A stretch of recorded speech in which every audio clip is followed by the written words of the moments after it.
Après 5 ans d'études à l'école Strat, dont 3 en majeure identité, j'ai fait un mémoire sur la couleur bleue, et notamment la couleur bleue dans nos modes de consommation. Et de tout ça, j'ai retiré plein d'informations, mais surtout que le bleu, c'est la couleur de l'écologie, et notamment de l'eau. Et donc moi, je choisi de faire un diplôme sur l'eau, et notamment pour sensibiliser, éduquer et essayer de réduire la consommation d'eau des foyers.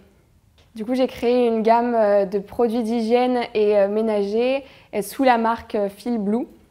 Et c'est des produits qui sont formulés sans eau et donc qui économisent de l'eau qui sont normalement dans les produits de nos jours et en plus qui ont des messages impactants sur leur packaging pour sensibiliser les utilisateurs de ces produits à limiter leur consommation d'eau.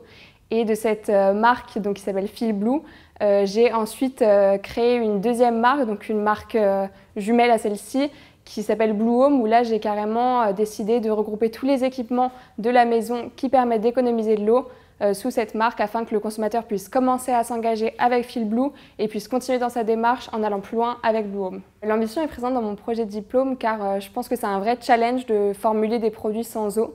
Et ça serait vraiment le début de quelque chose parce qu'il y a plein de types de produits qui existent, solides, liquides, sans parabènes, sans substances chimiques, mais il n'y a pas de produits, à ma connaissance en tout cas, de produits formulés sans eau ajoutée. Oui, je pense que le designer a totalement son rôle à jouer parce que dans un projet, c'est lui qui va décider d'une problématique. Donc là, en l'occurrence, moi, c'était une problématique écologique.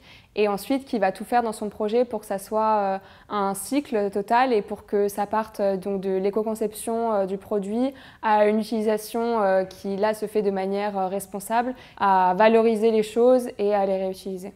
Je me suis beaucoup remise en question, donc en partant sur un premier sujet, sur une première problématique, sur des premiers produits, puis en changeant parce que ça allait pas, et en commençant une première identité, puis une seconde, puis une troisième, et puis ça n'en finissait pas.